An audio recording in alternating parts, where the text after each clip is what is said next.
what happened in Philadelphia, a young athlete who tragically lost his life after a drill video was made. Then we're gonna deal with what happened with Busta Rhymes and his assistant, and Method Man gets into a brawl in the gym.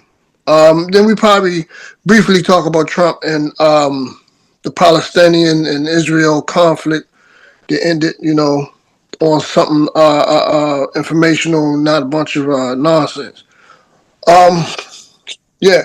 Oh, real quick, people, please, cash up on the screen, donate whatever you can from $1 on up. No fuss to us. The website will be given out also on the screen. GuestHouseSaid.com. Get all your free, not free, but get all your merch and stuff like that, t-shirts, whatever.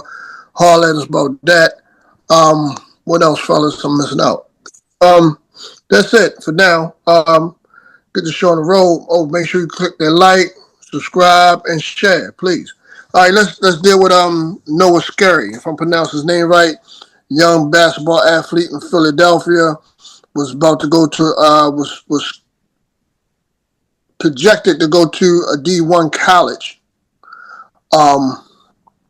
Unfortunately, gunned down. He had the highest GPA in his school. That means he had the highest grade point average. For those who don't know, yeah, fellas, the little bit that I know about it. Tragically, he was shot over 20 times in front of his mother after making a drill video, dressing a Joker mask, talking about his ops and did ops. Damn. What do you guys think about it, man? I mean, how y'all feel about it? Do y'all contribute to drill music? Drill music, shall I say the topic? Yeah. Is drill music destroying the youth nowadays? Yes and no. Like the style of music itself, like I like the beat, you know what I mean? I like the way it works and everything, you know what I mean? A lot of the beats are tight, but when it come down to the actual aspect of it's like about murder, you know what I mean? So when you're doing things about that particularly, you're asking for a lot of trouble when that turns out to be like your main focus. And when it comes to that, so I think that's one of those things that you've seen this happen around Chicago and other cities like Jacksonville, some of them other areas, and New York as well. When you're dealing with as this spills out, is more than just this is more than in a studio type of a deal at this point. This is like real life. So you got people playing street games and they're also taking street consequences. So Hmm.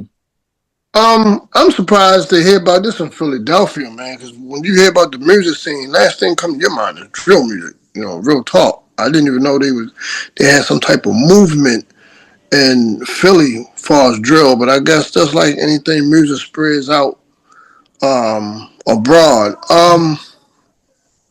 A lot of layers could be peeled back, on my opinion. Like, where was the father at? Um, Someone with the highest GPA in school had a bright future. Was it really worth, making a video? And somebody, I read reports that he was a victim of another drive-by months ago, yeah. where somebody in their 30s that got gunned down and was fatally shot. So we're looking at. Hold on, I'll put this light on real quick. We're looking at yes, we're looking at things from a surface. And like I said, I don't know the young man. RIP to him and his, and made his mother, made ease her pain. Uh, it seemed like this man had a dark side to him. You get what I'm saying? Yeah, definitely. Uh, yeah, he had some type of dark side to him, man, and unfortunate. Because you figure somebody with a high GPA, someone who was going to a D1 Division 1 college for basketball. Anybody that knows about that you have a great chance of entering the draft or playing across seas. Bright future ahead of him, and you want to make a video about your dead ops and the next day you get killed going to school.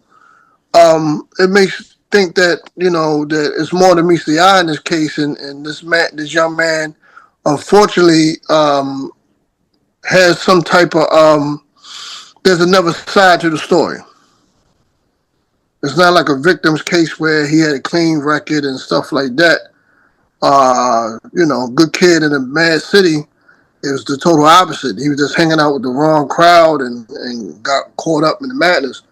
Dixon, Uh, I wouldn't be surprised to see women involved. You know what I mean? But think about it as a young guy though, 17, and as you coming up, there's like a certain you're starting to come up in the world, and you're starting to get certain notoriety, popularity is starting to come up. So there's a lot of things, the trappings that come with that, and it's easy to get caught up in something very easily. So, and I think that without the proper guidance, it's easy to get caught up in that. So also, he also had talent when it come to making music. So I think he was yeah, also trying to turn that into an actual thing as well. So he figured with the Joker mask and everything, that's a way he could turn into another character while he was playing ball. I think this is like some of the thinking that he had at the time. So, and I think that when you do that, sometimes you're crossing into another world. See, like yeah, he was in the basketball world and the high school world. You know what I mean? That's one world. Those are two different worlds in a way. You know what I mean? So when he's stepping out into the music world, especially in the drill world, and he's stepping out into that, and he's saying things and he's putting things out there and putting that out on video, and then you coming out and you're putting out these things, repercussions always come after that. You know what I mean? yeah. Different characters. The consequences when you play different roles in life. Right. Quan Bizzle, what you think? I feel like when it comes to the drill culture and everything like that, stuff like this is bound to happen, especially in Philly. That's why I'm surprised that you're surprised that happened in Philly. Actually, feels Baltimore and Philly, those are two main places I expect something like that to happen. You know what I mean? Like that artist that died a couple months ago. What's his name? YBC Abdul. You know what I mean?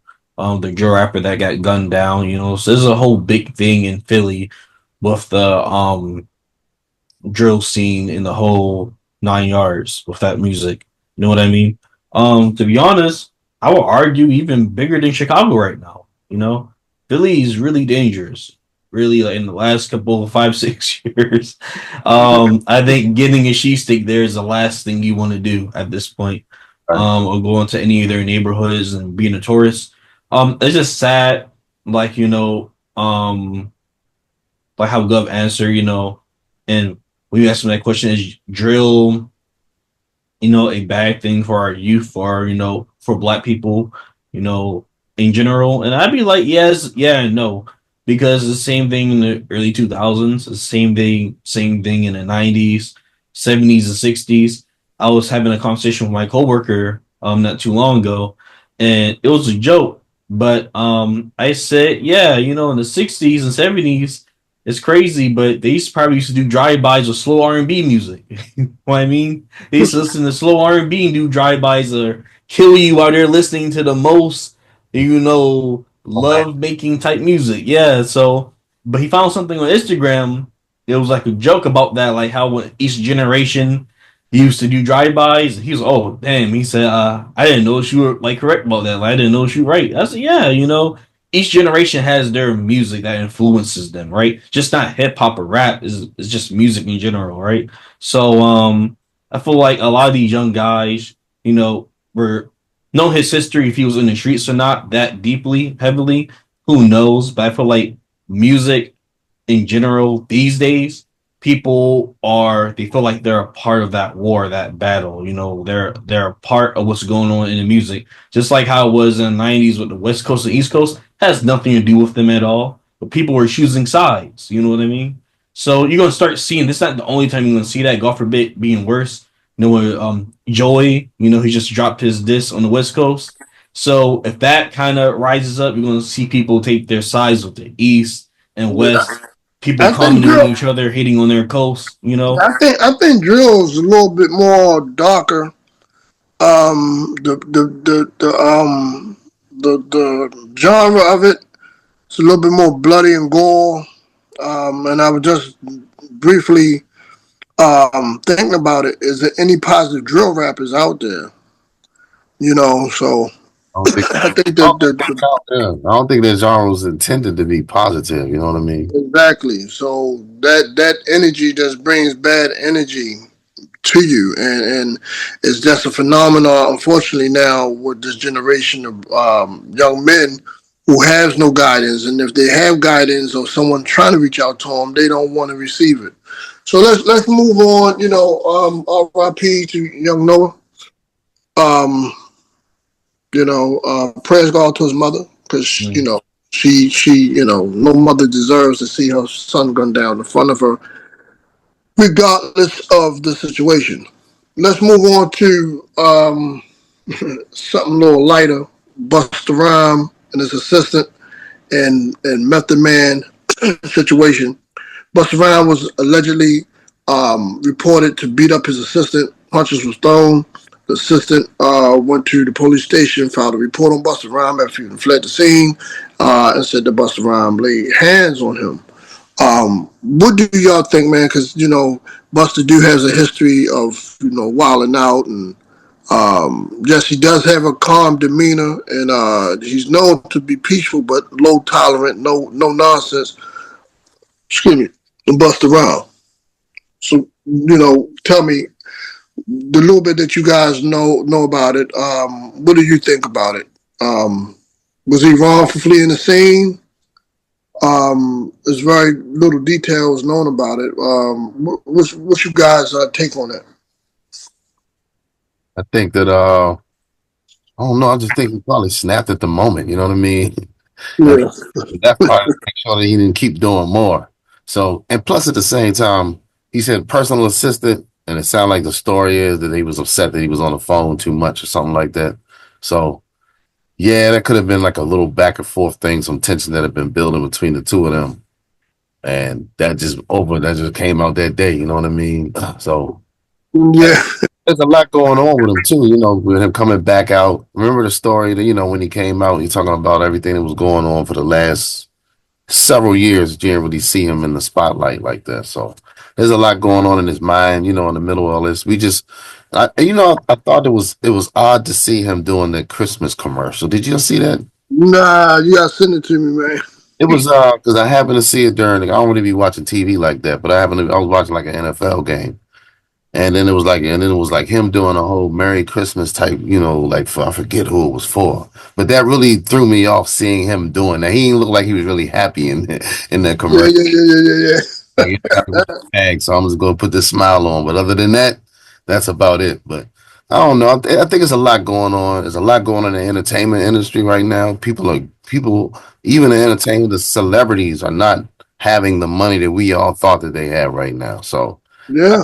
a lot of these things are going on, and you just seeing an effort for that. I think a lot of frustrations are starting to come out financially. A lot of things are starting to get exposed. A lot of masks are coming off, and they're really starting to see money cannot hide, and materialism cannot hide behind what's really going on now, and it's starting to be exposed. And they, like you said, they're not accustomed to dealing with this type of pressures. And like you said, once somebody reaches some type of level of success, no one wants to go back to square one because think about it, you've been doing something for over 20 years. You don't know anything else, especially if you don't have any other investments going on for yourself. And it's not like he's 19 to 17 anymore. You know what I mean? Exactly. So Buster, hope things end well for him and his assistant. I hope they be able to squash things. The next episode we'll probably talk about next week about Jim. Speaking of that, Jim Jones and stuff was going on with him and Cameron. Hmm. I should have spoke on that, but yeah, we can speak on that another time. Yeah, real quick, fellas. What you think, Quan Bizzle? Before I move on to Method Man and Trump, and then we can shut it down. I mean, to be simple, that's Busta Rhymes, man. I mean, hey, his flows isn't the only thing that moves fast. I guess those hands were moving fast too that day. So, I mean, it's Busta Rhymes. I mean, these artists and these celebrities, they have short tempers and stuff. They're just like us. You know what I mean? They just they're told to hide it better than us. You know what I mean? They have they're very secretive. They're not out there too, you know. But yeah, they have conversations like us. They get mad. They curse each other out, you know. And it just came out that day, you know. Just like Gov said, it came out that day. So I mean, that's Busta Rhymes. I mean, he's a long distance brother, in my Yeah, opinion. honorable footnotes. Method Man beats up his daughter's ex boyfriend for something that happened over 10 years ago. They meet in some type of fitness club in Long Island, and put their hands on him. But somebody posted up something today. I don't know if it was a computer AI, the generator, whatever. A Method Man with some bumps. Of course, if it's a tussle, whatever. But reports that Method Man was repeatedly beating the young man up. But when you look at the mugshot, it looked like Method Man caught a couple of them too. So,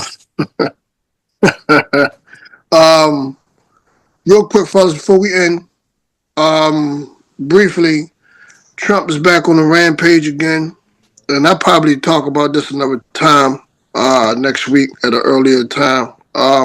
Trump is on the rampage again. The people who are endorsing Trump and making the decisions for Trump to continue the genocide in Palestine, which is reportedly, I think, in the last few days, 160 civilians were killed. They had a ceasefire. Then Israel said that the Hamas broke it. Hamas and Israel broke it.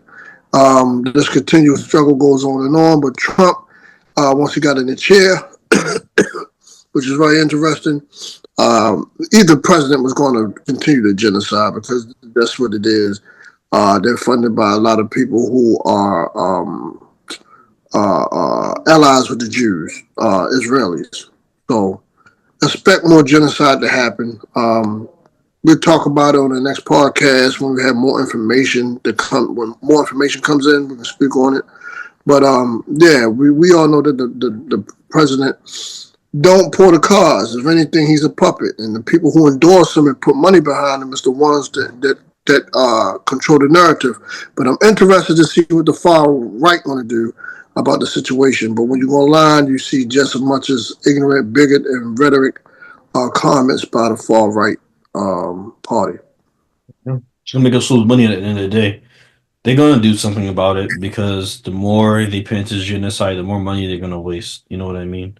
Um, and Mike, and for what I know, America does not have endless money fountain to keep pouring into this whole genocide thing they're doing. So, no, a lot of people are complaining on the money aspect of this. That's wasting a lot of money. Hmm. Yeah, Listen, it's really some. I mentioned this a while ago, but this really plays into that whole 1984 aspect of things. Like the book 1984, they had three mottos was in that book: war is peace, freedom is slavery, ignorance is strength. You know what I mean? So that's pretty much the way that everything is being run at this time. So this isn't just the United States thing. I think this is global. You know what I mean? This isn't because you got all the major powers are part of this whole thing and this whole struggle. The money seems to always show up, no matter how much they keep saying they're broke. Everyone's crying for broke, but there's always unlimited defense spending or quote unquote defense is really offense if you think about how it's really being used. Because see, and the way that the propaganda works is we're watching television, we got TV, we got Netflix, Hulu, all the rest, movies, entertainment galore. We got games, everything else.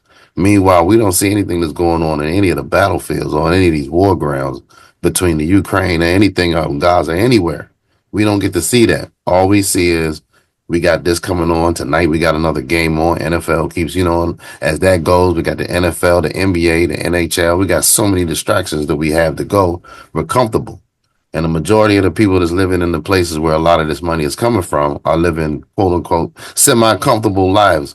I mean, it's rough. We live in, there's a lot going on, but at the same time, it's a lot more comfortable than the actual people that's in the middle of the actual bombings and everything else.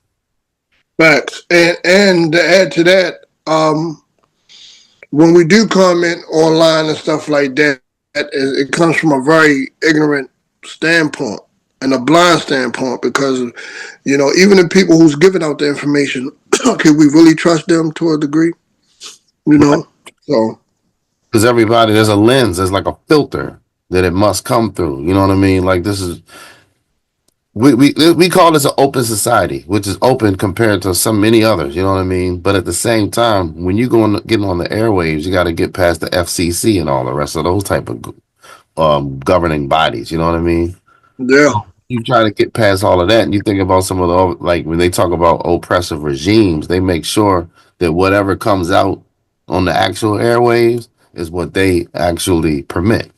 yeah, because they want, it was a big thing, and I think this leads us to TikTok. We'll talk about that too on the next show, next week.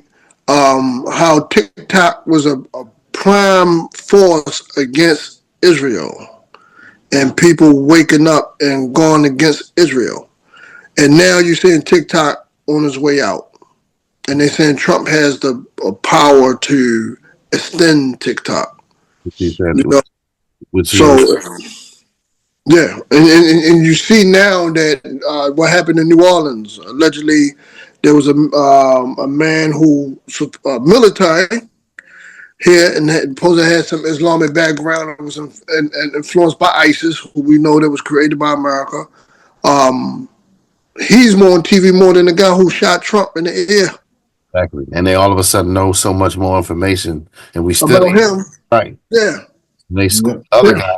You didn't hear a thing. We still don't know nothing about him or Still who. don't know nothing about him. So, we know the propaganda tactics. What the sad part is the American, the Western society who don't know. It's comfortable not to know.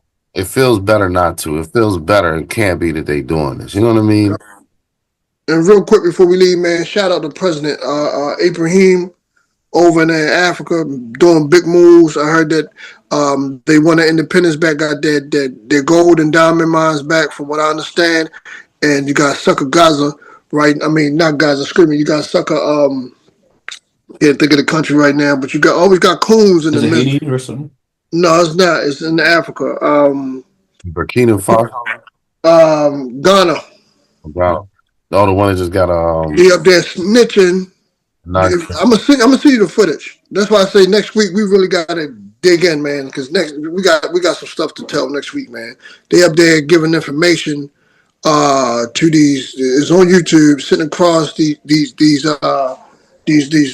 white folk, right? Americans and other Western powers, that's ratting this man out and telling them what's the future plans, dividing Africa, and this man is trying to bring African Americans home, and I use that word lightly, people who from African descent over here that was taken over here, he's trying to get them to come back home and invest in Africa and make some power moves. We don't have to be over here no more. You get what I'm saying? And if at least put your money over there. You get what I'm saying? At least put your money over there. He's trying to put us back in power. They're welcoming us back home. And then you got people from Ghana tiptoeing to Massa. Oh, he doing this, he doing that. You got people that's always trying to divide the movement and our progress as a people and unifying and putting us back together. They don't want to see Africans. They don't want to see people who was brought here as slaves reunite with their brothers and sisters over there. They want to keep a divide. They want to. It used to be now. They used to have little, toy with our brains and say little nitpick names: African booty scratcher, cotton picker. Now that don't work. There's too much information out here. There's too much intermingling. Now they want to, separate us through political movements and stuff like that, and it ain't gonna work, man. So protect President Ibrahim at all costs, bro. I want to do some more research on the brother. We want to talk about him and keep his name floating on this podcast. Straight up. Straight up. So that'll end today's segment. That's how I said. You catch us next week. I'm your host, Adam Mill. To right and left from me is the governor. On Bizzle. And you can reach Guess I Said on Guess I Said. Go to Google, guessIsaid.com or the merch, t-shirts and merchandise. Also, the Cash App will be on the screen. God, where can they find you at? Check me out at thegovernorsmansion.net and also on Instagram at Governor's Mansion. And where can they catch you, Quan Bizzle? All platforms, you know, straight balling, all platforms, regardless. Yep, and leave a like, share, comment, participate, don't hate. Please don't do that. You know. And that's gonna end the show, man. Peace.